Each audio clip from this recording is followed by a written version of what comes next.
Bismillah. Assalamualaikum warahmatullahi wabarakatuh.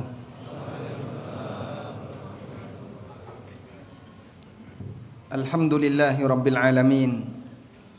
Hamdan katsiran tayyiban mubarakan fi, mubarakan alaih, kama yuhibbu rabbuna wa yarda. Wa ashhadu an la ilaha illallah wahdahu la syarika lah. Wa ashhadu anna Muhammadan abduhu wa rasuluh.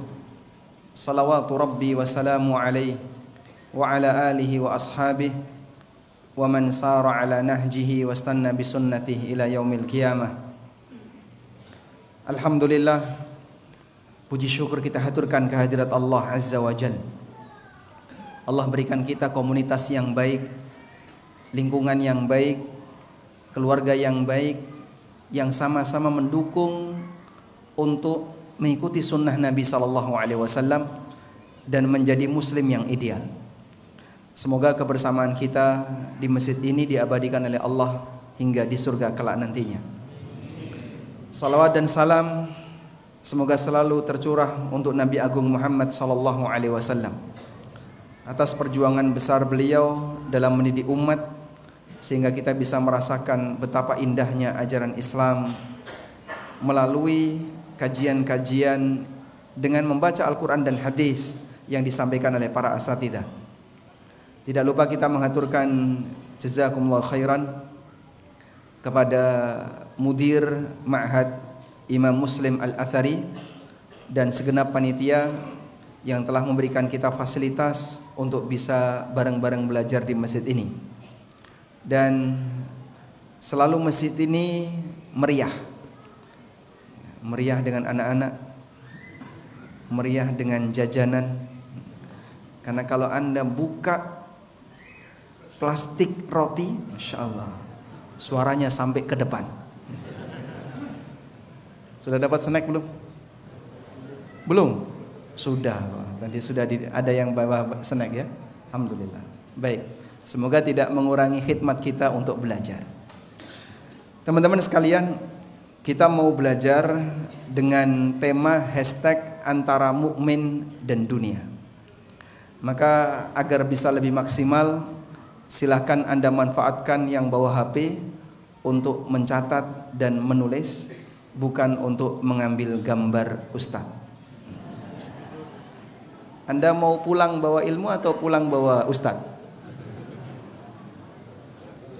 Pulang bawa ilmu. Makanya gunakan HP-nya untuk mencatat, bukan hanya untuk sebatas mengambil gambar. Baik, alhamdulillah kajian ini disiarkan secara online di ANB Channel dan stasiun TV yang lain yang live di YouTube. Kalau hanya sebatas untuk rekaman, Anda bisa mengambil di sana. Baik, sebelum kita membahas tentang bagaimana interaksi yang ideal antara mukmin dan dunia, terlebih dahulu kita akan melihat seperti apa kondisi para sahabat terhadap ilmu yang mereka dapatkan. Para sahabat, manusia yang mereka punya hati yang terbaik di antara umat Muhammad SAW. Sebagaimana keterangan yang pernah disampaikan oleh Ibnu Mas'ud radhiyallahu anhu. Ibnu Mas'ud pernah mengatakan, "Innallaha yanzuru ila qulubil ibad." Allah melihat ke arah hati semua hambanya. Kemudian Allah Subhanahu wa taala mendapati qalba Muhammadin, fayajidu qalba Muhammadin khaira qalbil insan. Lalu Allah Subhanahu wa taala mendapati hati Nabi Muhammad sallallahu alaihi wasallam sebagai hati manusia terbaik. Fastafahu bi risalati. Maka Allah pilih beliau untuk menjadikan beliau sebagai rasul. Tsumma yanzuru ila qulubil ibad. Kemudian Allah melihat kembali hati para hambanya. Dan Allah Subhanahu wa taala jumpai hati yang terbaik adalah hati para sahabat Nabi sallallahu alaihi wasallam. Fastafahum bi suhbati nabiyhi sallallahu alaihi wasallam. Lalu Allah pilih mereka untuk mendampingi Nabi Muhammad SAW. Sehingga mereka menjadi sahabat itu bukan masalah kebetulan, Bukan karena masalah hari lahirnya yang lebih duluan 14 abad silam sebelum kita, bukan.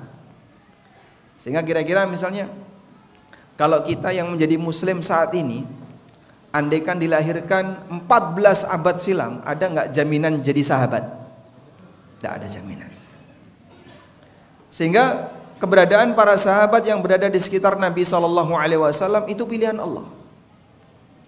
Karena hati mereka adalah hati yang terbaik di antara umat ini.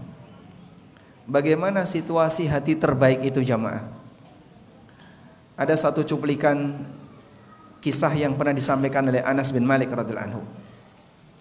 Ketika Allah Subhanahu wa taala menurunkan firman-Nya, "Lan tanalul birra hatta tunfiqu mimma tuhibbun." Kalian tidak akan mendapatkan pahala albir bermakna al-hasanah. Kalian tidak akan mendapatkan pahala sampai kalian infakkan harta yang kalian cintai. Hatta tunfiqu mimma tuhibbun. Sampai kalian menginfakkan harta yang kalian cintai. Berarti orang kalau berinfak standarnya apa, Pak? Orang kalau berinfak standarnya apa? Dia berikan yang paling dia senangi. Sehingga misalnya bapak-bapak baru pulang dari safar, sampai rumah bawa beberapa oleh-oleh. Ada aneka ragam makanan di situ. Bapak gelar di meja makan. Pertama yang Anda suruh milih siapa? Istri misalnya. Bapak undang istrinya, silahkan monggo sing dikersake pundi, yang disenangi mana? Kemudian istri bapak milih, saya seneng ini, seneng ini, seneng ini, seneng ini. Sudah? Baik. Yang tidak disenangi disisihkan. Baik.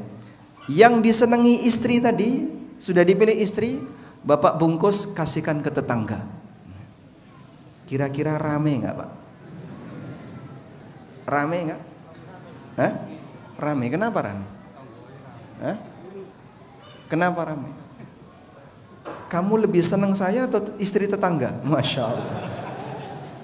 Loh, katanya standar berinfak adalah apa yang kita sukai. Sehingga ketika istri Anda misalnya milih makanan-makanan tertentu, kemudian Anda bungkus, kok malah dikasihkan ke orang lain, ini sudah benar atau salah? Benar. Sudah benar atau salah? Salah. Yang benar gimana yang benar? Infak yang terbaik adalah untuk keluarga. Sehingga yang dipilih oleh istri yang disenangi tadi, itulah yang dikasihkan ke istri, bukan istri tetangga. Tayyib. Apa yang Anda cintai itulah standar ketika Anda berinfak. Sehingga bapak senang apa, bapak kasihkan ke orang lain. Karena itulah Ibnu Umar radhiyallahu anhu, ketika beliau menyukai makanan tertentu, makanan itulah yang disedekahkan ke orang lain. Bukan sebaliknya.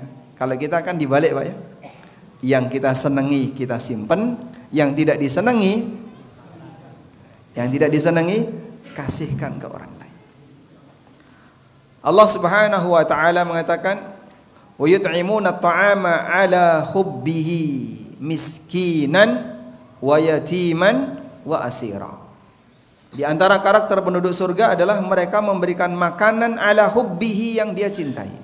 Miskinan wa yatiman wa asira, kepada orang miskin, anak yatim, atau kepada tawanan. Sehingga standar ketika kita ngasih sesuatu kepada orang lain, apa yang kita senangi itulah yang kita kasihkan. Baik. Ketika turun ayat ini, ada salah satu sahabat yang langsung merespon.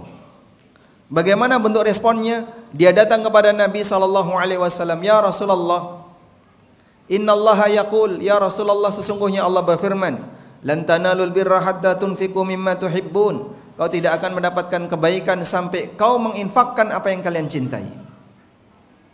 Wa inna ahabba amwali bayruha. Dan sesungguhnya harta yang paling aku cintai ya Rasulullah, kebun bayruha. Kebun bayruha, kebunnya subur, di situ ada sumur dan airnya seger. Nabi SAW sering minum dari air sumur ini. Dan kebun itu dekat dengan Masjid Nabawi. Ada orang punya kebun yang subur, Pak. tapi jauh dari pemukiman, aksesnya susah. Mahal atau murah? Murah. Kenapa? Jauh. Tapi kalau kebunnya subur, produktif, aksesnya gampang, mahal atau murah? Mahal. Begitu mendengar peristiwa, begitu mendengar bagaimana sahabat Abu Talha menyampaikan keinginannya untuk menginfakkan kebun Bairuha, Rasulullah SAW mengatakan gimana? Hadza malun rabih, hadza malun rabih. Ini harta yang mahal, ini harta yang mahal. Baik. Pelajaran yang bisa kita ambil gimana? Sahabat itu sangat responsif dengan Al-Quran. Dan mereka adalah manusia yang selalu siaga amal. Sehingga ada ayat apa yang turun, berisi perintah atau larangan, langsung direspon. Itulah hati para sahabat. Mereka dalam posisi siaga amal. Siaga amal itu gimana Pak? Apapun yang Allah turunkan seketika langsung direspon. Bahasa kita orang Jawa nyebutnya nyadong dawuh. Apapun yang Allah sampaikan, apapun yang disampaikan Nabi SAW, sahabat dalam keadaan gimana? Siaga amal. Mungkin akan berbeda dengan kita ya. Sehingga kita yang mungkin sudah khatam Quran berkali-kali, di situ ada perintah, ada larangan. Apa respon kita? Gak paham. Sehingga karena kita gak paham, bagaimana mungkin terwujud jadi amal? Paham saja tidak. Di sana ada berbagai macam aturan dan kita sama sekali tidak terpengaruh dengan apa yang kita baca.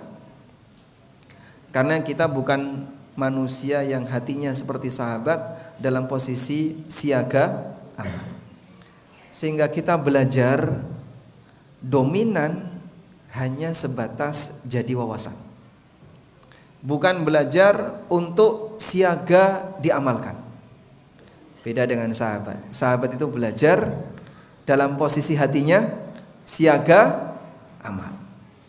Jadi ibarat anggota yang dia siap untuk menerima instruksi apapun ketika diminta untuk kumpul menghadap pimpinan. Siap dalam keadaan untuk menerima instruksi. Begitu terima instruksi langsung dikerjakan. Demikianlah keadaan para sahabat di hadapan Nabi SAW. Makanya suasana kajian kita dibandingkan dengan majelisnya Nabi SAW nggak bisa dibandingkan. Orang yang berada di majelisnya Nabi SAW itu manusia yang ketika menerima ilmu tidak hanya sebatas yang penting dapat ilmu, tapi mereka ketika menerima ilmu dalam keadaan siap untuk beramal. Makanya ketika turun beberapa ayat yang mengharamkan khamr, ayat yang pertama turun menjelaskan bahwasanya khamr itu punya sisi baik dan punya sisi buruk. Umar bin Khattab radhiyallahu anhu berdoa kepada Allah, Allahumma bayyin lana anil khamri bayanan syafiya. Ya Allah, berikan penjelasan kepada kami tentang khamr dengan penjelasan yang menyeluruh. Kemudian Allah turunkan lagi ayat yang berisi larangan, kamu enggak boleh sholat kalau lagi mabuk. Allahumma bayyin lana bayanan syafiya. Mereka dalam keadaan siap, jelaskan kepada kami ya Allah dengan penjelasan yang lebih memuaskan. Sampai akhirnya Allah Subhanahu wa taala Ta'ala turunkan surat Al-Maidah berkaitan dengan larangan total untuk minum khamr. Apa kata Umar? Intahaina Rabbana, kami berhenti ya Allah. Sehingga begitu turun ayat, mereka dalam keadaan apa? Siaga amal. Kita yang ketika belajar gak punya suasana perasaan semacam ini. Misalnya kajian tentang halal haram, kajian tentang bagaimana praktek muamalah misalnya. Alhamdulillah KPMI punya kajian rutin setiap hari Jumat, hari Kamis malam Jumat. Yang datang sebanyak ini Ustaz. Alhamdulillah, Masya Allah. Padahal yang rutin itulah taksili ya. Yang rutin itu kajian pondasi. Kalau sebatas tablik akbar atau tablik asghar, tablik nyempil dan seterusnya, Itu hanya motivasi sebagai pemicu saja, sebagai trigger. Tapi kalau Bapak ingin mendapatkan kajian yang lebih sistematis, ikutilah kajian rutin. Tayyib. Saat kita datang dalam forum-forum kajian semacam ini, mungkin kita tidak punya perasaan ingin siaga mengamalkan. Sehingga barangkali dalam suasana itu, ya saya cuma pengen tahu saja, saya kok penasaran pengen tahu, saya penasaran pengen tahu. Bahkan boleh kita sebut dominan yang ngeklik kajian di YouTube hanya karena latar belakang penasaran ingin tahu. Terus kalau seperti ini gimana Pak? Berarti kualitas kajian itu sama sebagaimana kualitas berita. Orang nonton berita, nyimak berita, latar belakangnya apa? Kepo. Hanya pengen tahu. Hanya karena masalah pengen tahu. Saya kok kepo ya. Sehingga Anda misalnya lihat berita tertentu, sudah ada link yang lain kelap-kelip. Minta untuk diklik. Gitu kan? Ketika Anda nonton di YouTube berita tertentu, kemudian ada video-video relate, video-video terkait yang setema dengan video yang Anda tonton, ada di sebelah kanannya. Memicu Anda untuk ngeklik. Seperti itulah keadaan kita ketika melihat berita. Nah, kajian terkadang disikapi sebagaimana berita. Sehingga mereka hadir online dalam kajian bisa jadi dominan hanya karena kepo pingin tahu. Nah kalau seperti ini berarti dominan yang kita pelajari tahap awalnya hanya sebagai wawasan. Coba kita upgrade dikit. Bisa enggak Pak? Naik dikit. Dimana saat kita nonton kajian atau menyimak pembahasan apapun, baik di YouTube maupun Anda hadir langsung dalam majelis, niat dari awal adalah saya nyadong dawuh. Aku datang dalam rangka untuk siaga amal, siap untuk menerima apapun ilmu yang saya dapatkan dan saya siap untuk mengamalkannya. Nah, di saat itulah kualitas hati kita berbeda dengan sebelumnya. Baik. Kita mau belajar tentang interaksi mukmin dengan dunia. Dan kalau kita pelajari, rasanya kita malu. Ternyata banyak sekali pelanggaran yang kita lakukan dalam hal ini. Sebab dominan ketika kita belajar tentang penjelasan ulama berkaitan dengan masalah dunia, itu lebih berkaitan dengan amalan batin. Seperti bicara masalah qanaah, bicara masalah zuhud, bicara masalah jangan terlalu bernafsu ketika mencari dunia, agar ketika kita mencari dunia suasana batinnya dikondisikan, tidak terlalu menggebu-gebu dan seterusnya. Yang kadang kita ketika membaca kayaknya saya melanggar semua. Sehingga kalau misalnya disebut bersikaplah zuhud terhadap dunia, raiso Pak. Wong batin kita itu selalu bernafsu untuk mendapatkan dunia. Karena kita merasa bahagia dengan keberadaan harta yang kita punya. Sehingga pada saat kita mendapatkan harta, kita lebih bahagia dibandingkan ketika kita dapat ilmu. Baik, ada nggak bapak-bapak yang sudah pensiun? Mungkin ada ya. Bapak-bapak yang sudah tidak lagi punya sumber pendapatan. Ada Pak. Mana yang lebih Anda senangi? Satu, diberi hadiah uang oleh anak atau diberi hadiah doa oleh anak? Senang mana Pak? Uang dan doa. Suruh milih kok milih. Mana yang lebih membuat Anda tenang? Dikasih kiriman uang atau dikasih kiriman doa? Dalam posisi ketika orang tua sudah gak produktif, sudah tidak punya sumber pendapatan, anaknya cuma ngasih info, alhamdulillah bapak sudah saya doakan, arto telas awak waras, maka gak ada kiriman. Jadi adanya cuma kiriman doa. Mohon maaf Pak, nggak bisa transfer, tapi Bapak saya doakan. Dengan anak ngasih transfer uang. Kira-kira Anda lebih seneng yang mana Pak? Hah? Senengnya? Ini jawaban jujur. Kalau Anda jawab doa itu teoritis ya. Baik. Karena kita merasa pada posisi bangga saat kita dapat harta, kita dapat dunia. Makanya jika kita membaca keterangan ulama berkaitan dengan masalah motivasi zuhud, motivasi qanaah, rasanya kok sulit sekali ya untuk diamalkan. Sebab bicara masalah dunia ini ternyata lebih dominan di mana? Mengatur suasana batin. Kita sudah tidak lagi membahas masalah halal haram, itu masalah hukum. Yang kita bahas lebih dari itu, bagaimana mengatur suasana batin pada saat kita berinteraksi dengan dunia. Sehingga membangun nuansa itulah yang penting untuk kita lakukan. Sebab hati yang kayak gini yang kita inginkan saat kita berinteraksi dengan dunia. Baik. Sekarang coba Anda lihat. Tolong carikan dalil yang memerintahkan anak untuk mengirim harta kepada orang tuanya sebagai bentuk rasa terima kasih kepada orang tua. Ada nggak? Satu dalil saja. Ada apa? Sekarang saya alihkan ya.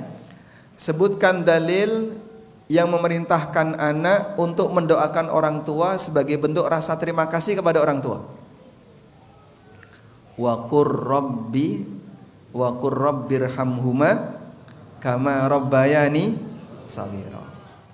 Di surat Al-Isra ketika Allah Subhanahu wa taala mengajarkan kepada manusia untuk berbakti kepada orang tuanya, berbuat baik kepada orang tua. Lalu di situ ada perintah wa qur rabbirhamhuma kama rabbayani shaghira. Sehingga Allah ajarkan kepada anak sebagai bentuk balas budi, balas jasa bagi orang tuanya, bagi bapak ibunya, doakan kedua orang tuamu. Alhamdulillah Pak Ustadz, saya nggak bisa ngirimi orang tua, sekarang terbantu. Bukan kayak gitu, Anda punya kewajiban ngasih nafkah ke orang tua. Sehingga anak yang berkemampuan secara ekonomi, dia punya kewajiban apa? Ngasih nafkah kepada orang tua.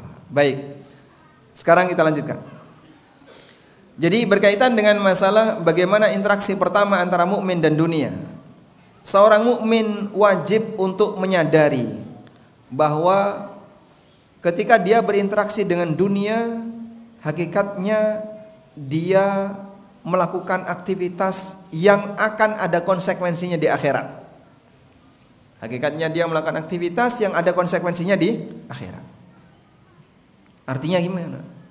Artinya saat Anda mencari harta, saat Anda berhubungan dengan harta, Anda perlu yakin ini bukan semata domain dunia, tapi ini juga domain akhirat. Ini bukan semata aktivitas duniawi saja, tapi ini ada konsekuensinya di mana? Di akhirat. Karena itulah kalau kita lihat penjelasan yang diberikan oleh Allah Ta'ala berkaitan dengan masalah pelanggaran dalam masalah jual beli. Allah Ta'ala berfirman, wailun lil mutaffifin alladzina idza iktalu 'alan nasi yastawfun wa idza kaluhum aw wazanuhum yukhsirun. Celakalah orang-orang mutaffif. Siapa itu orang mutaffif? Alladzina idza iktalu 'alan nasi yastawfun. Yang kalau dia beli mintanya digenepin, nggak boleh ada yang kurang. Timbangan cucuk manuk nih iso jelek. Wis podo jelek diimboi Pak, sik njaluk imbo. Itu orang kalau beli. Wa idza kaluhum aw wazanuhum yukhsirun. Tapi giliran ketika mereka menjual kepada orang lain, semangatnya apa? Mengurangi. Semangatnya yukhsirun, dia mengurangi. Bagaimana peringatan yang diberikan oleh Allah? Ala yadhunnu ulaika annahum mab'utsun. Tidakkah mereka itu yakin? Tidakkah mereka itu sadar kalau nanti mereka akan dibangkitkan oleh Allah? Dibangkitkan kapan? Liyaumin azim, yauma yaqumun nasu lirabbil alamin. Pada hari yang besar, yaitu hari ketika semua manusia akan menghadap Rabbul Alamin. Baik. Sehingga jamaah dimuliakan Allah, kaitannya dengan ayat ini tentang masalah pelanggaran jual beli. Saat Allah membahas masalah pelanggaran jual beli, yang Allah singgung adalah tidakkah mereka yakin mereka akan dibangkitkan. Artinya apa? Urusan jual beli, urusan perdagangan, urusan muamalah itu tidak hanya sebatas masalah dunia, tapi semuanya berkonsekuensi di akhirat. Nah, kalau orang punya suasana perasaan seperti ini, maka dia akan ada kewaspadaan. Hati-hati loh ya, nek keliru orang mau rampung ning donya, keliru nimbang sampean ditagih ning akhirat. Keliru ngukur sampean ditagih ning akhirat. Ana sing keliru engko urusane sampean ning akhirat. Kalau orang tidak punya rasa takut seperti ini, akan banyak sekali menyepelekan hak orang lain. Tapi kalau manusia punya semangat kehati-hatian berkaitan dengan masalah konsekuensi terhadap aktivitas duniawi, ini nanti akan ada hubungannya dengan akhirat dia, nasib dia ketika dia yaumil qiyamah, maka dia akan lebih hati-hati. Karena itulah Nabi SAW mengingatkan bahwa kita akan dihisab oleh Allah. La tazulu qadama 'abdin yaumal qiyamati hatta yus'al. Kaki seorang hamba tidak akan geser kelak di yaumil qiyamah sampai dia ditanya oleh Allah tentang apa saja? 4 hal. Sebutkan 4 hal itu. 1. Angkat tangan. Boleh angkat tangan, dapat hadiah. Dapat, tafadhol. Umur. Yang kedua, 4. 1 umur. Yang kedua, ya, harta. Yang ketiga, ya, fisik, al-jism. Kemudian satu lagi, umur itu waktu, sudah. Waktu sama dengan umur. Satu lagi. Baik, Anda bisikkan ke beliau biar hadiahnya. Satu lagi tentang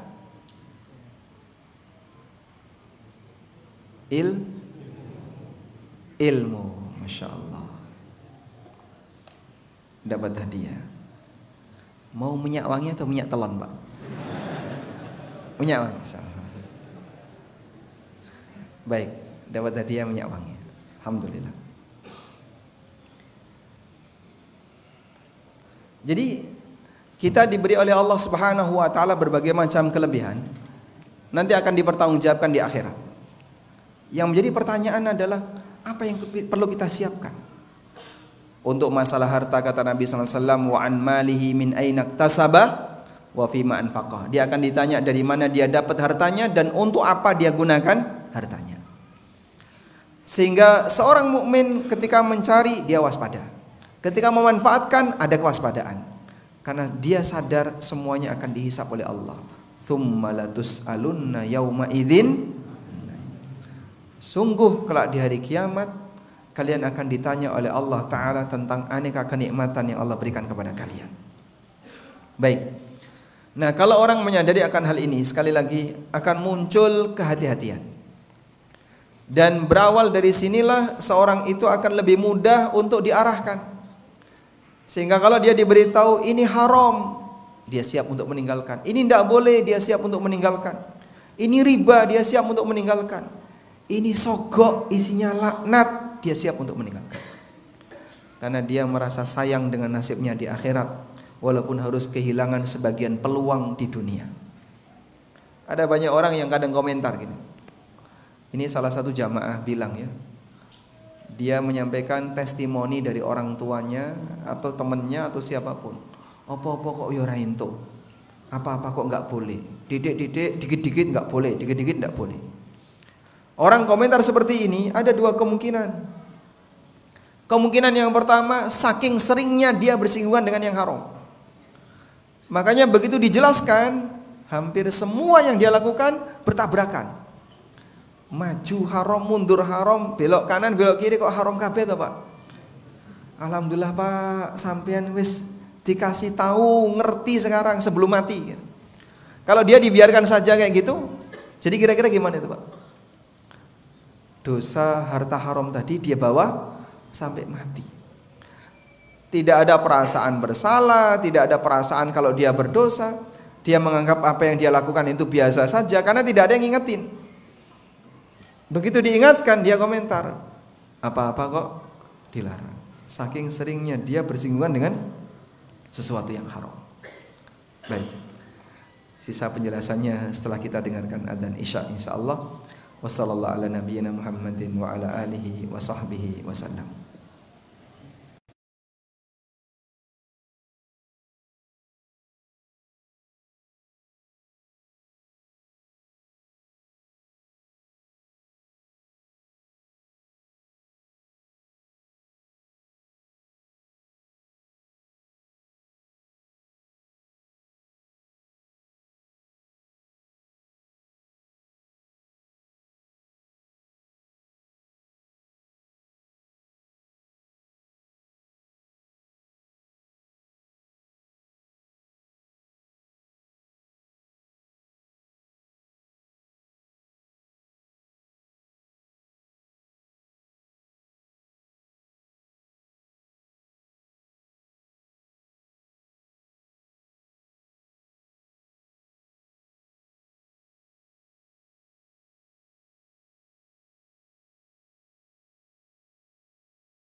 Alhamdulillah wassalatu wassalamu ala Rasulillah wa ala alihi wa sahbihi wa mawala. Wa ashhadu an la ilaha illallah wahdahu la syarikalah wa ashhadu anna Muhammadan abduhu wa rasuluh sallallahu alaihi wa ala alihi wa sahbihi wa man tabi'al huda ila yaumil qiyamah. Kita masih membahas tentang pengaruh membangun kewaspadaan terhadap akhirat dengan aktivitas manusia ketika mencari harta dan kesiapan mereka untuk bisa lebih baik pada saat dia menerima hukum Allah Subhanahu wa taala. Ada sebuah keterangan yang disampaikan oleh Aisyah radhiyallahu anha. Beliau pernah mengatakan, Innama nazala awwala ma nazala minhu suratun minal mufassalat. Sesungguhnya yang awal-awal turun kepada Nabi sallallahu alaihi wasallam adalah surat Al-Mufassal. Surat Al-Mufassal itu surat apa, Pak? Surat Al-Mufassal, ada yang tahu surat Al-Mufassal? Angkat tangan. Nah, surat-surat yang pendek, mulai dari surat Ad-Duha sampai An-Nas. Kependekan itu, Mas. Mulai Al-A'la sampai An-Nas kurang panjang. Ya. Qaf sampai An-Nas. Masya Allah. Karena tadi sudah mengawali menjawab, dapat hadiah. Masya Allah. Oh, ke depan atau di sana aja? Di sana. Surat Al-Mufassal itu adalah surat yang ayatnya pendek-pendek. Makanya disebut Al-Mufassal karena banyak fasal, banyak sekatnya. Sekatnya itu apa? Ayat, potongan ayat, potongan ayat. Dimulai dari surat Qaf sampai surat An-Nas. Baik. Karakter surat yang ada di akhir Quran itu apa, Pak? Banyak membahas tentang surga dan neraka, banyak membahas tentang akhirat. Kata Aisyah radhiyallahu anha, "Fiha dzikrul jannati wan nar." Di surat Al-Mufassal itu dominan menyinggung masalah surga dan neraka. Itulah yang awal-awal turun kepada Nabi sallallahu alaihi wasallam untuk mengubah karakter masyarakat yang serba rusak. Masyarakat jahiliyah. Bagaimana cara Allah Subhanahu wa taala mengubah kondisi masyarakat jahiliyah yang serba rusak, dari sisi kemanusiaan rusak, agamanya rusak, ekonominya rusak, tatanan sosialnya rusak, dan mereka adalah manusia-manusia yang keras kepala.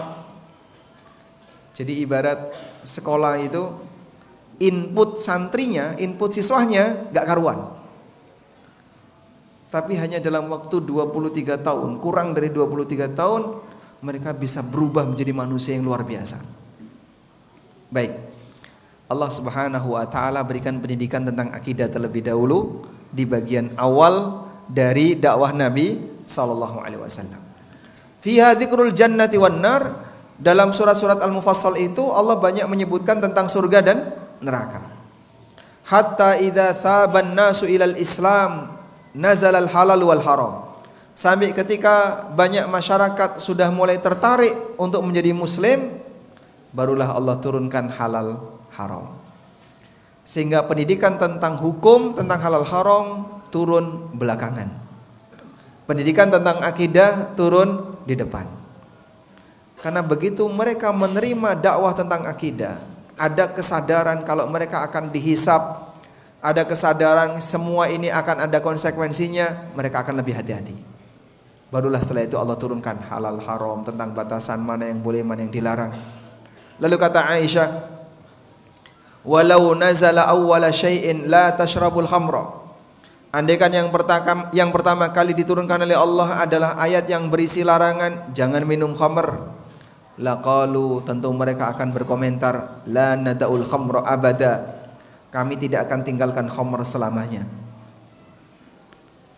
Walau nazala awwala ma nuzil, andaikan yang pertama kali turun adalah la taznu, jangan berzina, laqalu, tentu mereka akan mengatakan, la nada'uz zina abada, kita tidak akan tinggalkan zina selamanya. Sehingga sebelum ada penjelasan tentang haramnya khamr, haramnya riba, haramnya praktek zina, haramnya ini, terlebih dahulu dikasih apa, Pak? Penjelasan bahwa semua perbuatanmu akan dipertanggungjawabkan di akhirat. Dari situlah mereka menjadi lebih hati-hati. Baik. Sehingga kita bangun pertama, bagaimana interaksi seorang mukmin dengan dunia. Dia harus menyadari apapun yang dia lakukan ketika di dunia ini, saat dia berinteraksi dengan dunia, tanamkan kesadaran bahwa dia akan dihisab. Tanamkan kesadaran ada pertanggungjawabannya di akhirat. Maka waspadalah, jangan sampai merugikan orang lain, jangan sampai mengurangi hak orang lain di posisi apapun Anda berada. Baik jadi penjual maupun pembeli, baik jadi karyawan maupun pemilik perusahaan, baik jadi atasan maupun bawahan. Karena semuanya ada konsekuensinya. Baik. Selanjutnya kita beralih kepada kondisi yang kedua. Kondisi yang kedua yang perlu dihadirkan dalam perasaan seorang mukmin ketika dia berinteraksi dengan dunia adalah keyakinan bahwa Allah Subhanahu wa taala telah menetapkan jatah rizki bagi para hambanya. Sehingga jatah rizki itu tidak akan bertambah, tidak akan berkurang, karena sudah ditetapkan dan sudah ditakar. Dan sesuatu yang sudah ditakar tidak akan tertukar. Maka rizki bapak tidak akan pindah ke temannya, rizki ibu tidak akan geser ke sebelahnya. Semua yang sudah ditetapkan tidak akan bergeser. Allah Subhanahu wa taala menetapkan jatah rizki pada semua hambanya, baik yang berakal maupun yang tidak berakal. Wa ma min dabbatin fil ardi illa 'alallahi rizquha. Tidak ada satupun makhluk yang bergerak di muka bumi kecuali Allah telah tetapkan jatah rizkinya. Dan banyak sekali dalil-dalil yang lain yang menegaskan bahwasanya Allah Subhanahu wa taala menetapkan rizki bagi para hambanya. Sebagaimana juga disebutkan dalam hadis tentang proses penciptaan manusia. Rasulullah SAW bercerita tentang apa? Tahapan manusia terbentuk dalam rahim ibunya, di usia berapa roh ditiupkan? Berapa? 4 bulan atau 4 bulan 10 hari? 120 hari.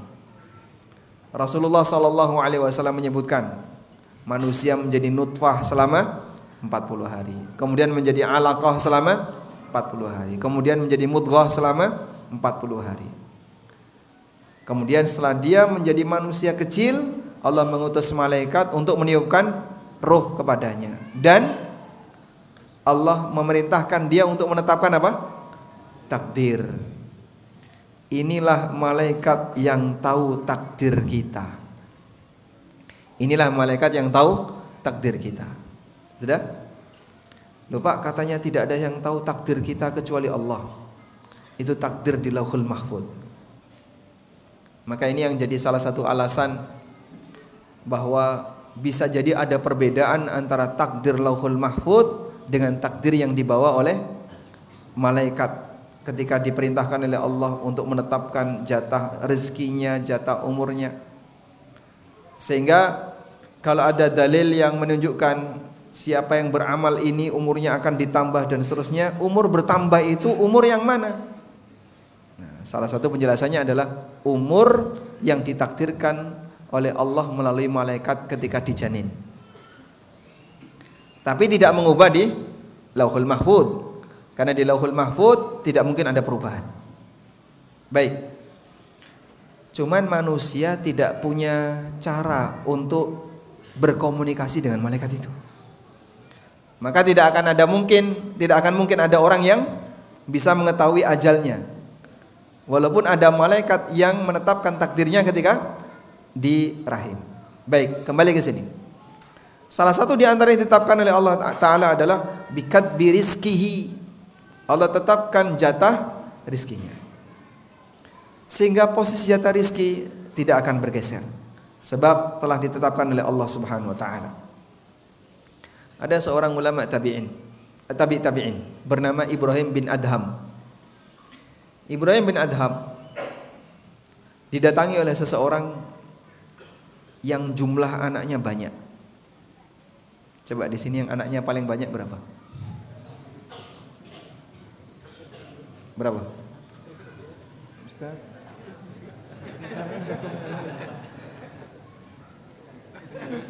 9. Ada yang di atas 9? 9,5 ada?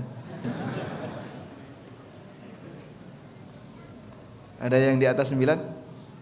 Tidak ada ya? Masya Allah, Ustaz pemenangnya Ustaz. Lakal hadiah.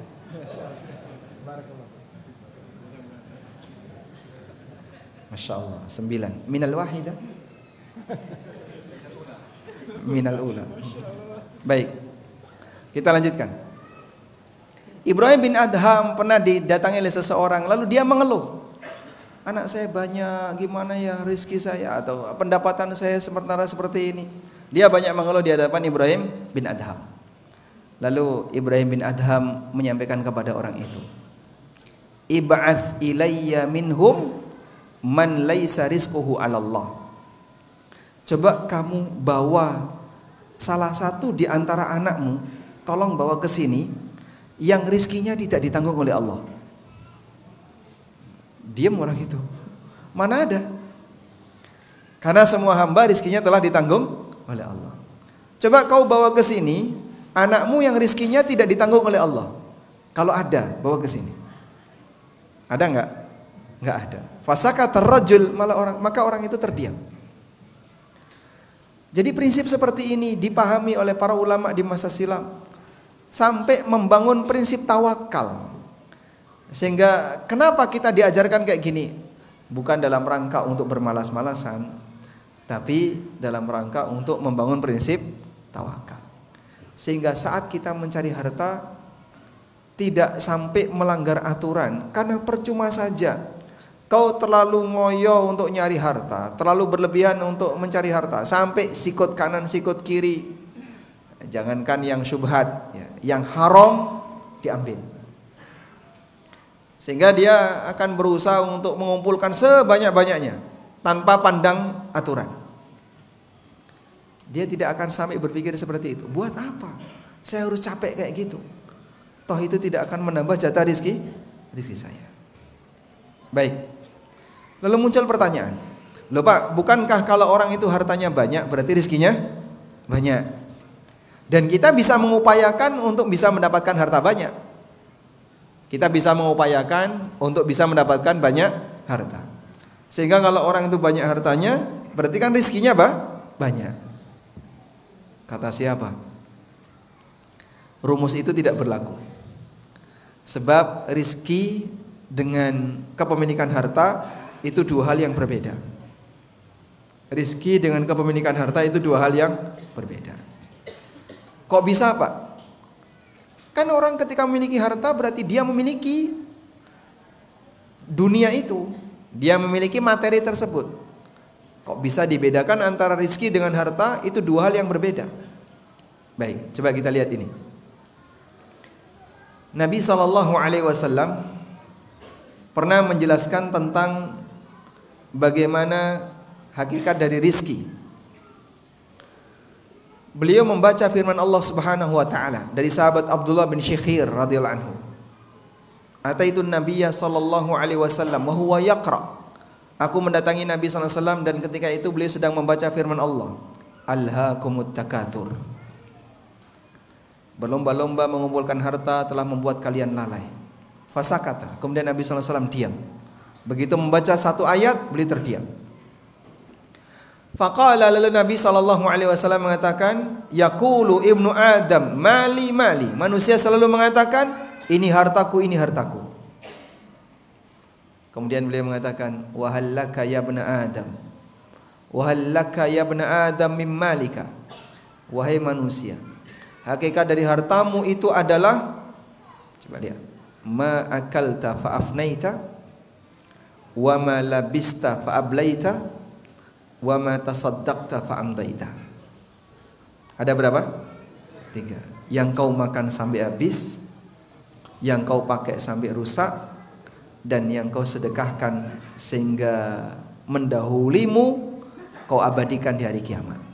Inilah hakikat dari rezeki. Sementara apa yang kau simpen belum tentu jadi jatah rezekimu.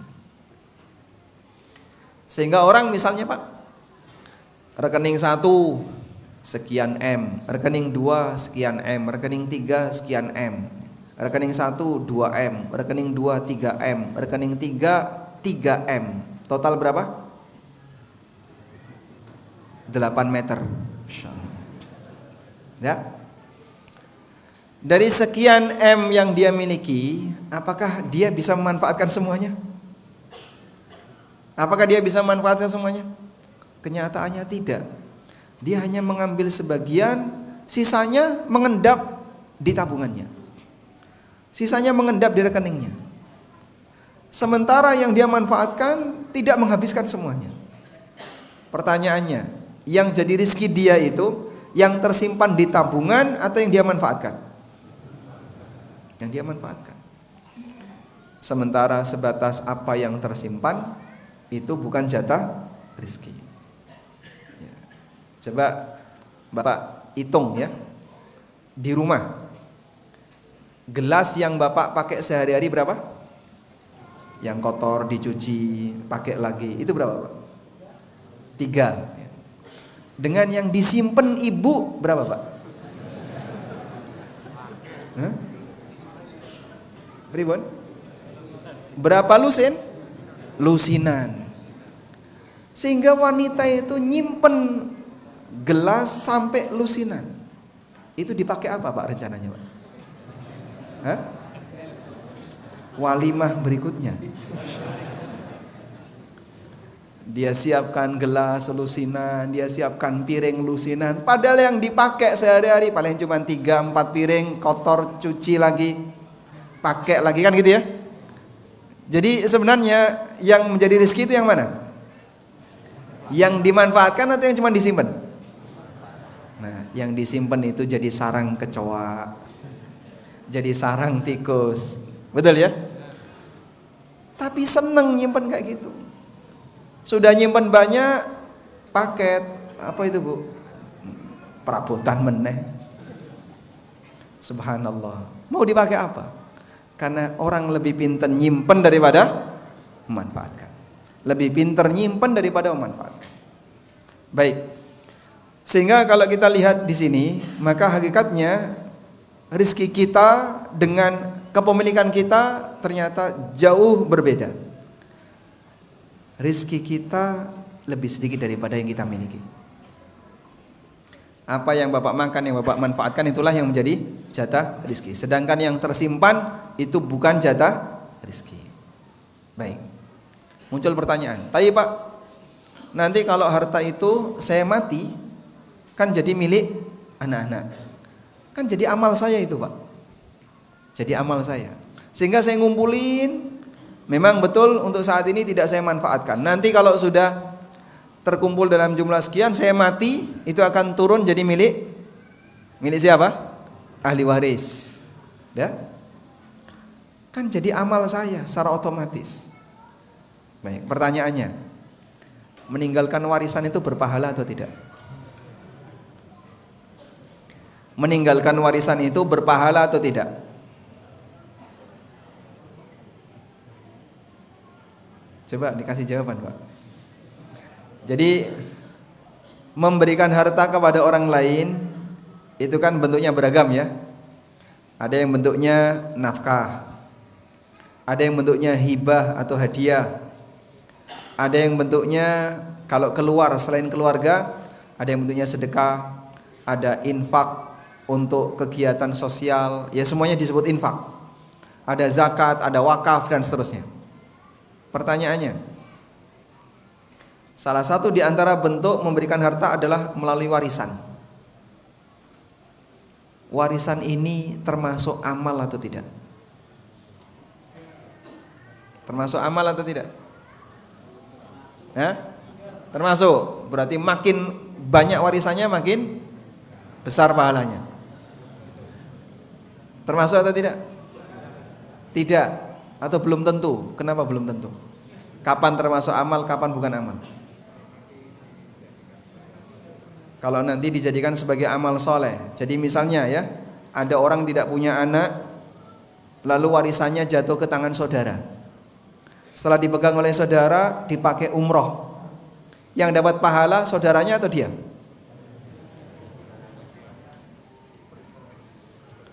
Yang dapat pahala itu mayit atau saudara mayit? Saudara mayit. Mayit dapat pahala enggak? Dapat. Dari mana dia dapat? Hah? Kenapa? Baik, pertanyaannya begini. Sejak kapan harta warisan itu ada? Sejak kapan harta warisan itu ada? Sejak pemiliknya meninggal, betul sekali. Baik. Kalau pemiliknya sudah meninggal, apa kata Nabi sallallahu alaihi wasallam? Idza matal insan inqata'a amaluhu. Kalau manusia sudah mati, amalnya putus. Loh, tapi kan ini peninggalannya, Pak. Peninggalan dia tapi bukan amal dia. Lain halnya kalau dia berwasiat. Aku wasiatkan ya, nanti kalau aku mati, harta sekian ini tolong dipakai untuk umroh sekeluarga, dipakai untuk A, dipakai untuk B. Nah, kalau wasiat itu nyambung amal. Kalau wasiat itu nyambung amal. Tapi kalau dia diem saja, sebab warisan itu beda dengan wasiat. Warisan itu bersifat ijbari. Ijbari itu artinya apa, Pak? Otomatis. Walaupun orang diem saja, otomatis ketika dia mati, hartanya nanti pindah hak milik jadi milik ahli, otomatis jadi pindah milik jadi milik ahli waris. Maka misalnya bapak ya punya simpenan tanah di sana, punya simpenan tanah di sini, simpenan, gak pernah ngomong ke anaknya, sampai sertifikat itu dititipkan di rumah tetangganya. Ojo sampai anakku ngerti, Pak, engko nek wis aku ngati baru sampean kasihkan sertifikat ini ke anak-anak, timbangannya mereka ribut. Sudah? Lalu beliau meninggal. Barulah kemudian tetangganya tadi atas pesan si bapak, silahkan serahkan sertifikatnya setelah saya mati. Diberitahu, bapakmu punya sertifikat ini, ada tanah di sana, tanah di sana, tanah di sana.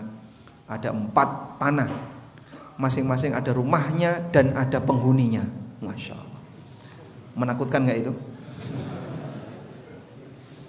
Baik, dia punya simpanan-simpanan di beberapa tempat. Pertanyaannya, anak yang tidak pernah tahu tadi dapat warisan enggak? Otomatis. Tidak? Otomatis.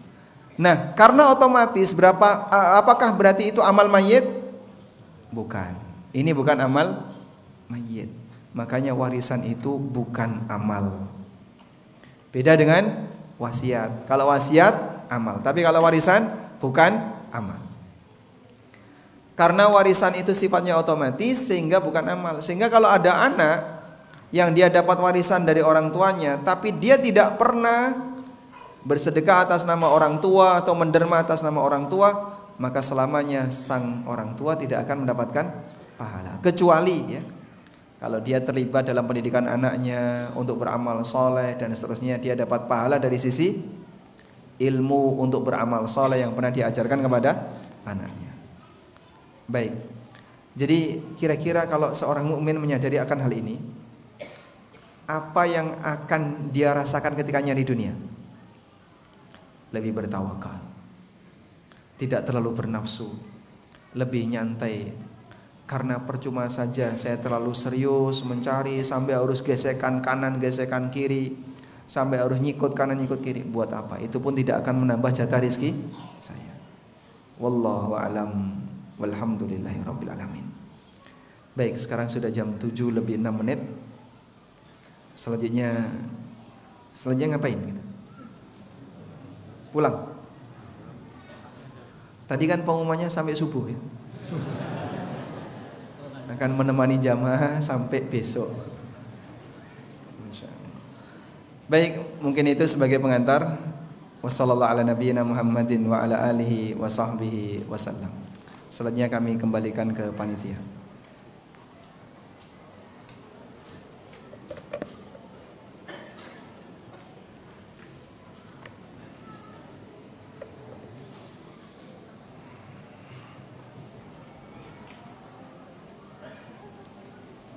Gimana Ketua KPMI? Gimana? Tanya jawab. Saya bertanya, Anda menjawab ya. Pertanyaan yang pertama, angkat tangan, sudah siap. Pertanyaannya adalah, saya bertanya, Bapak menjawab. Oh, Bapak yang bertanya. Silakan. Ilmu yang setahu saya dulu ya, itu anak bisa matematika, fisika dan sebagainya itu hebat.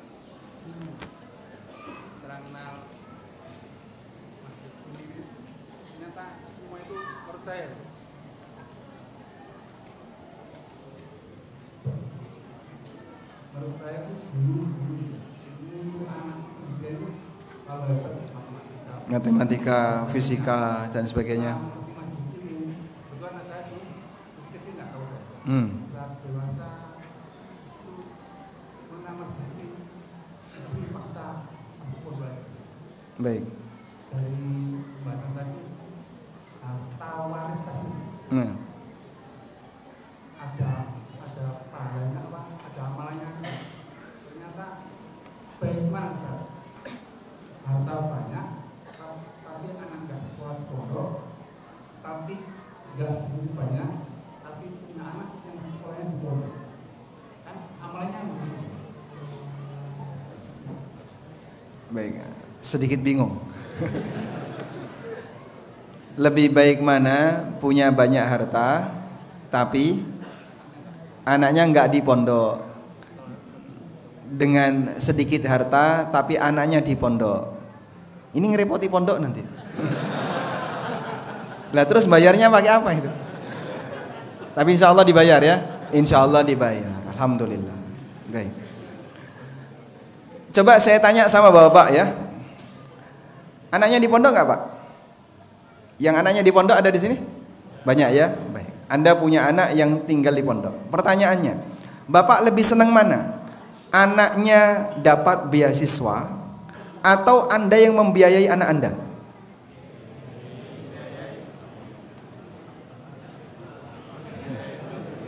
Anda lebih senang mana? Anaknya dapat beasiswa sehingga orang tuanya nggak perlu keluar duit untuk bayari SPP anaknya karena dia dapat beasiswa. Dengan yang kedua, anaknya Anda biayai sendiri. Nah, tirulah beliau, itu jawaban jujur pak. Jadi mungkin kita kalau dikasih pilihan, bapak seneng mana antara anak yang dapat beasiswa atau bapak yang biayai sendiri? Semuanya seneng. Oh, kalau saya sih seneng anak saya dapat beasiswa pak.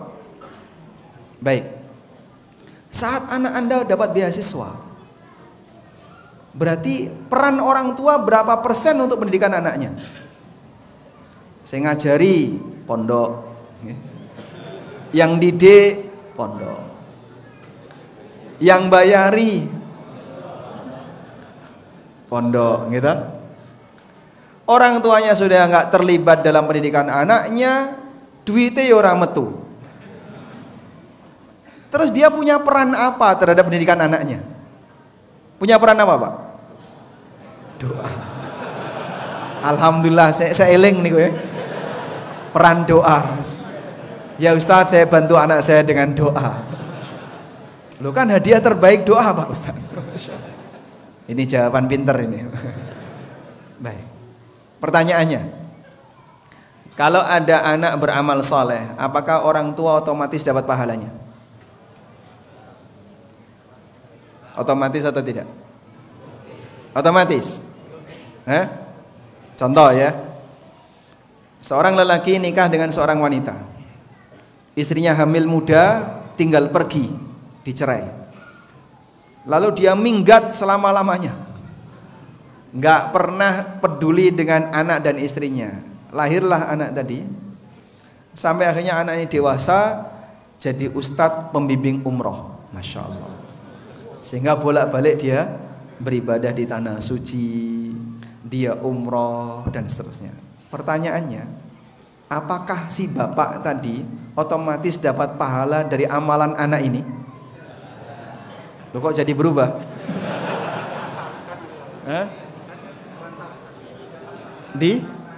Ditelantarkan.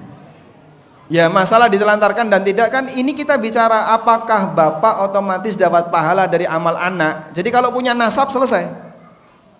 Ini sah anak saya, secara nasab adalah anak saya. Walaupun dia nggak pernah peduli, nggak pernah ngasih nafkah ke istrinya, nggak pernah ngasih nafkah ke anaknya, dan dia tinggal. Kalau istri mungkin selesai dengan masa iddah. Anak tidak ada istilah mantan anak. Sehingga yang namanya orang tua tetap berkewajiban apa? Memberi nafkah kepada anaknya. Nah, anak ini tumbuh dewasa sampai akhirnya dia menjadi anak soleh yang rajin ibadah. Tapi nggak pernah ketemu bapaknya. Apakah ketika anak ini beramal, si bapak tadi otomatis dapat pahalanya? Dapat? Dapat. Kenapa dapat? Wa allaisa lil insani illa ma sa'a.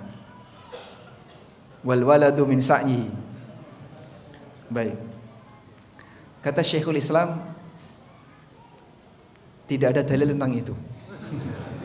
Ini pernyataan Syekhul Islam ya. Karena itu Nabi SAW ketika menjelaskan 3 amalan yang tidak putus, salah satunya adalah waladin saleh yad'ulah, anak soleh yang mendoakannya. Beliau tidak bersabda anak soleh yang rajin beramal. Kalau amal anak otomatis orang tua dapat, berarti nggak perlu doa. Tapi ketika amal anak itu amal anak yang bernilai pahala orang tua yang dapat, jika hanya sebatas amal soleh, berarti kan tidak harus bentuknya doa. Tapi ketika beliau menjelaskan 3 amal yang tidak putus walaupun orang sudah meninggal, awwaladin salih yad'ulah. Karena itu kata beliau rahimahullah, yang dijadikan oleh Nabi SAW sebagai amal bagi orang tua adalah doa anak untuk orang tuanya. Sudah? Nah terus kalau orang tua punya peran pendidikan Pak, itu ilmu yang bermanfaat. Itu masuk ranah bukan karena masalah nasab, tapi masalah apa? Ilmu. Sehingga memang Anda tidak ngajari, tapi Anda yang membiayai. Kamu belajar di pondok Imam Muslim, Bapak yang membiayai. Kamu silahkan belajar di pondok ini, nanti biayanya dari Bapak. Sehingga peran Bapak ada di mana? Biaya pendidikan untuk kelangsungan hidup anak plus kelangsungan kegiatan pembelajaran anak. Yang kayak gini Anda boleh bicara, ini anak ketika beramal Bapak turut dapat pahalanya, karena beliau terlibat dalam kegiatan pendidikan anak. Sehingga kira-kira yang nunggak SPP-nya di Imam Muslim berapa ini Ustaz? Berapa Ustaz? Mana tadi Ustaz? Banyak? Banyak. Berapa? Di semua pondok, nggak cuma Imam Muslim, di pondok A, pondok B, pondok C. Itu kenapa? Sebab orang tuanya berharap anaknya dapat beasiswa. Tapi kan nggak ada program beasiswa, pokoknya disengaja biar dapat beasiswa. Sampai lulus nggak dibayar-bayar Pak. Akhirnya pondok kadang dapat zakat, ditutupi pakai zakat, setahap demi setahap. Dan orang tuanya merasa seneng, alhamdulillah saya tidak membiayai anak saya, duitku utuh, Masya Allah. Tinggal apa duitmu utuh, mau disimpan, kewajibanmu tidak dibayarkan. Jadi hampir semua pesantren punya masalah kayak gitu. Makanya kita tanya sama mereka, kalau anak bapak berprestasi dapat beasiswa, alhamdulillah. Ini anaknya nggak berprestasi, kadang bikin masalah di pondok, wong tuane yo masalah. Anaknya masalah, wong tuane masalah. Arab ditokno pondok kok mesakne gitu Pak. Masya Allah. Baik, bagaimana ilmunya bisa barokah kalau seperti ini caranya? Makanya Bapak-bapak ya, jangan takut untuk membiayai anak, karena harta yang Anda keluarkan untuk biaya anak itu investasi. Anda dapat saham, lalu nanti dapat dividen berupa pahala amal. Tapi kalau sudah nggak mau terlibat sama sekali, wes ra peduli, sehingga anak ini makan minta orang ya. Ketika dia menghabiskan sarana itu juga dibiayai orang, dia sendiri nggak mau membiayai, subhanallah. Dari mana dia bisa mendapatkan cipratan amal? Allahu a'lam. Baik. Nah, betul. Waalaikumsalam warahmatullahi wabarakatuh.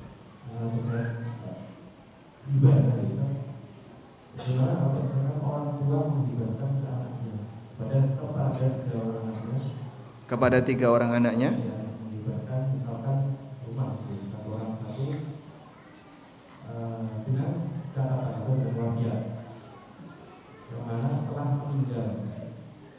Setelah meninggal baru dimiliki. Ya. Waalaikumsalam warahmatullahi wabarakatuh. Kaidah yang perlu dicatat ya.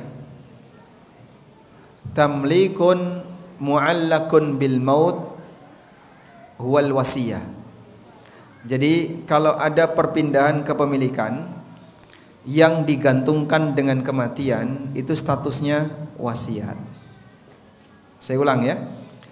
Perpindahan kepemilikan yang digantungkan dengan kematian itu namanya wasiat. Maka kalau model seperti tadi, bapak bilang kepada anaknya, "So nek bapak mati ya, tanah ini jadi punya kamu, yang ini punya kamu, yang ini punya kamu. Sesuk nek bapak mati, ini baru jadi milik kamu." Berarti apa namanya ini? Wasiat. Itu namanya wasiat. Dan wasiat untuk ahli waris enggak boleh. Nabi SAW mengatakan apa? Innallaha qad a'ta kulli haqqin haqqah ala la wasiyata liwarithin. Allah telah memberikan jatah kepada masing-masing yang punya hak. Ketahuilah tidak ada wasiat untuk ahli waris. Maka pernyataan hibah secara aklamasi tapi tidak ada penyerahan ketika itu statusnya hibah yang batal. Abu Bakar As-Siddiq radhiyallahu anhu itu pernah memberikan hibah kepada putrinya Aisyah radhiyallahu anha, tapi hartanya ada di daerah Aliyah, berada di utara Madinah, sehingga Aisyah ketika itu tidak langsung menerima karena berada di luar Madinah. Menjelang wafat, Abu Bakar radhiyallahu anhu menyampaikan kepada Aisyah, "Ya bunayya, inni nahaltuki juzada 20 wasaqan walau kunti juzittihi kana laki." Wahai putriku, aku dulu pernah memberikan hibah kepadamu sekian wasak harta yang ada di daerah Aliyah. Andaikan dulu kau menerimanya, itu jadi milikmu. Wa innamal ana huwa malun warithun faqtasimuhu ala kitabillah. Tapi sekarang harta itu sudah menjadi harta waris karena ini menjelang wafatnya Abu Bakar. Maka bagilah sesuai dengan ketetapan Allah. Baik. Sehingga apa yang dulu sudah pernah dinyatakan tapi belum pernah diterima, statusnya hibah yang batal. Maka mungkin sebagai saran sampaikan kepada saudara-saudara Bapak, apa yang kemarin disampaikan oleh Bapak anggap saja itu hibah yang batal. Mari kita bagi sesuai dengan hukum waris. Kecuali kalau Bapak masih hidup, bisa dikoreksi, Pak, bisa enggak kita terima sebelum Bapak meninggal? Kalau beliau bersedia, walhamdulillah. Tapi kalau beliau emosi, bapakmu durung mati kok wis, misalnya ya, berarti besok lagi jangan berani-berani ngomong kayak gitu. Itu artinya bapak belum berkenan memberikan, tapi beliau ingin itu jadi warisan. Karena hibah ketika belum dikasihkan berarti apa? Tidak sah sebagai hibah. Wallahu a'lam. Assalamualaikum warahmatullahi wabarakatuh. Waalaikumsalam warahmatullahi wabarakatuh. Berkaitan tentang warisan dan wasiat. Seandainya orang tua itu tidak punya anak dan dia ingin mewasiatkan sebagian hartanya, itu bikin berapa persen, kemudian agar nilai wasiat itu menjadi maksimal atau sesuai sunnah Rasul, itu dikemanakan? Mungkin bisa terima kasih. Kalau tidak punya anak, ada enggak ahli waris yang lain? Ada keluarga. Ya, ada saudara, ada. Baik. Jadi orang ketika tidak punya anak, maka ada dua kemungkinan di situ ya. Ada ahli waris yang lain atau tidak ada ahli waris yang lain. Kalau dia tidak punya ahli waris yang lain, istri tidak punya, suami atau suami tidak punya, orang tua sudah tidak ada, anak tidak ada, saudara sudah tidak ada, paman bibi, paman juga nggak ada, kemudian keponakan tidak ada, sepupu tidak ada semua Pak. Dia anak tunggal, bapaknya dulu juga anak tunggal, simbahnya anak tunggal, masya Allah. Dia belum menikah dan ditinggali harta dari orang tuanya. Terus gimana orang kayak gini Pak? Ketika dia tidak punya harta, tidak punya ahli waris sama sekali, dia boleh berwasiat totalitas. Walaupun dalam hal ini ulama khilaf ya. Apakah boleh lebih dari sepertiga ataukah maksimal sepertiga? Dan Ibnu Qayyim rahimahullah menguatkan pendapat yang membolehkan totalitas. Sehingga dia karena tidak punya siapapun yang nanti akan menjadi ahli warisnya, dia bisa sampaikan kepada orang yang amanah, aku wasiatkan seluruh hartaku ini ke masjid A, masjid B, masjid C atau lembaga pendidikan ABC jika aku sudah meninggal. Maka dia berhak untuk memanfaatkan harta itu sepanjang dia hidup. Begitu dia meninggal, ini langsung jadi milik masjid yang tadi mendapatkan wasiat. Nah, agar lebih kuat, ada legal hukum di situ, silahkan didaftarkan di KUA. Karena KUA itu PPAIW, pejabat pembuat akta ikrar wakaf. Jadi kalau PPAT itu pejabat pembuat akta tanah, kalau KUA itu pembuat akta ikrar wakaf. Nah, kalau sudah dinyatakan demikian, ini nanti untuk masjid A, masjid B atau pesantren, maka sah jadi miliknya pesantren dengan wakaf dari si fulan tadi. Kemudian beliau sampaikan wakaf ini wasiat, sehingga baru lepas jadi wakaf setelah yang bersangkutan meninggal.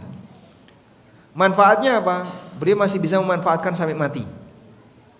Tapi kalau wakaf sekarang langsung, maka yang bersangkutan tidak bisa lagi memanfaatkan karena sudah pindah hak milik. Wallahu a'lam.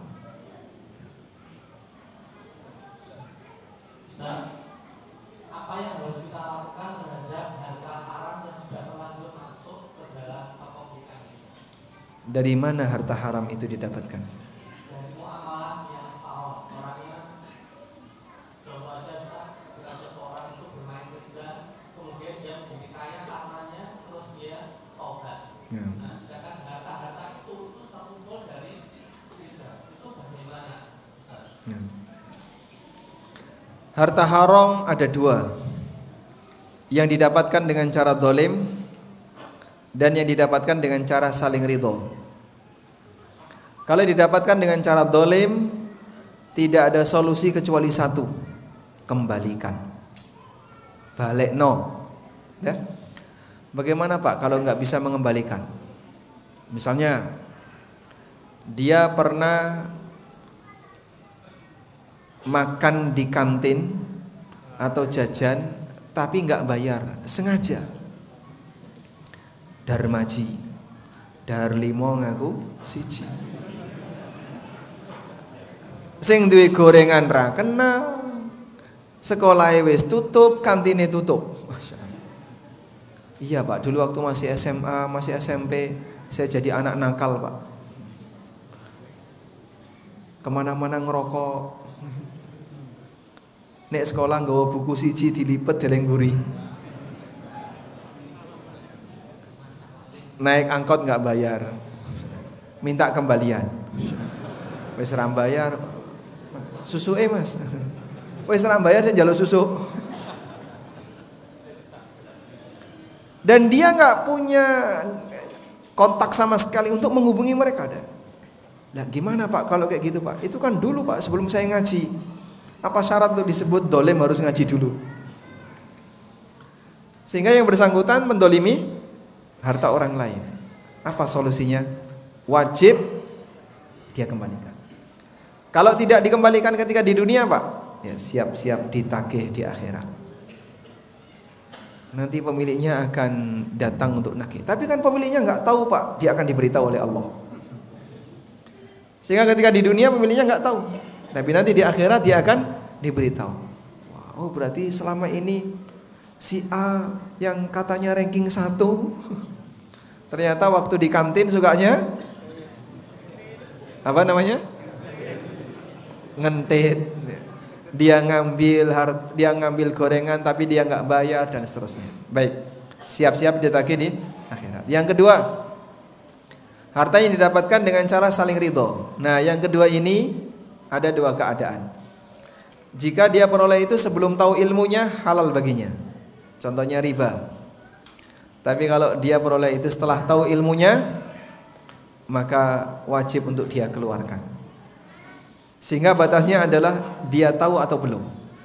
Allah Subhanahu wa taala mengatakan, faman ja'ahu mau'izatun min rabbih fantaha falahu ma salafa wa amruhu ilallah. Apabila telah datang peringatan dari Allah dan dia berhenti, maka dia berhak untuk mendapatkan ma salafa, harta yang dia dapatkan di masa silam sebelum dia tahu ilmunya. Wa amruhu ilallah, dan urusannya kembali kepada Allah. Wallahu a'lam. Baik, cukup ya. Sampai jam berapa kita? 7:30. Sekarang sudah 7:30. Kita lanjutkan besok ya. Mungkin masih ada yang ingin menyampaikan sesuatu, besok saja ya. Insyaallah. Insyaallah saya malam ini tidur di Kediri, jadi nggak pulang ke Jogja. Kita bisa jumpa lagi besok kajian subuh di mana, Bang? Di sini juga. Insyaallah sesi 2 besok subuh di sini. Bapak tidur di Kediri atau mau? Walhamdulillah. Hadiah.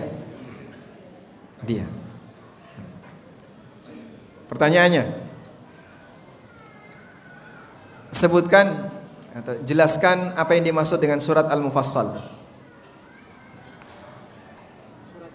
Surat-surat yang surat-surat pendek dimulai dari surat Qaf sampai surat An-Nas.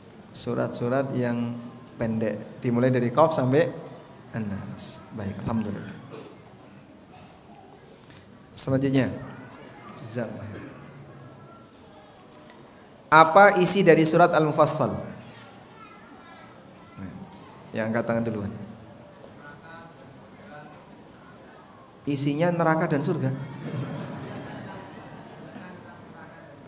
Penjelasan tentang surga dan neraka dan perkara akhirat. Masya Allah.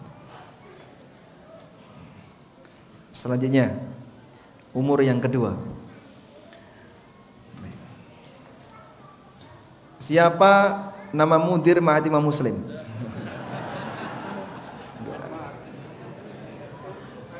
Nah, Ustadz Hermawan bin siapa? Enggak tahu. Masya Allah. Tadi ya. Umur yang kedua lagi ya. Baik. Jelaskan atau sebutkan dalil dalam Al-Quran bahwa urusan dunia akan dibawa ke akhirat.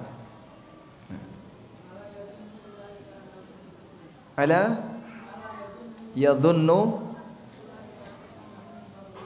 ulaika annahum mab'utsun. Artinya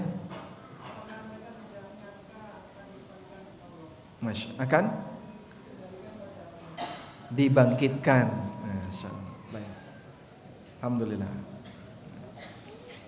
Ini buku langka karena sudah tidak terbit buku ini. Halal Haram Bisnis Online. Hadiah yang kita berikan untuk rombongan paling jauh dari Kediri.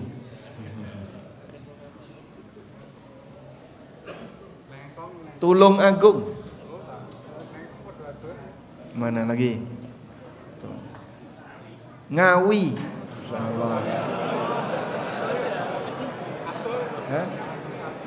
Ada lagi? Udah, Ngawi paling jauh ya. Mana Pak?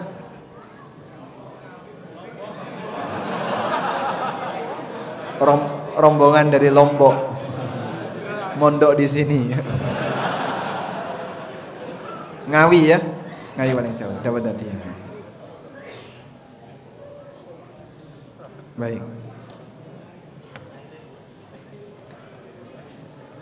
Baik, jamaah yang nggak dapat warisan. Orang tuanya sudah meninggal dan nggak dapat warisan, ada? Nggak dapat warisan, Pak? Nggak dapat. Masya Allah. Ada yang lain? Bapak nggak dapat warisan juga? Nggak dikasih warisan? Malah dikasih utang. Masya Allah, ditinggal. Bapak ditinggali utang nggak? Oh enggak, menang yang ditinggali utang, Pak. Alhamdulillah.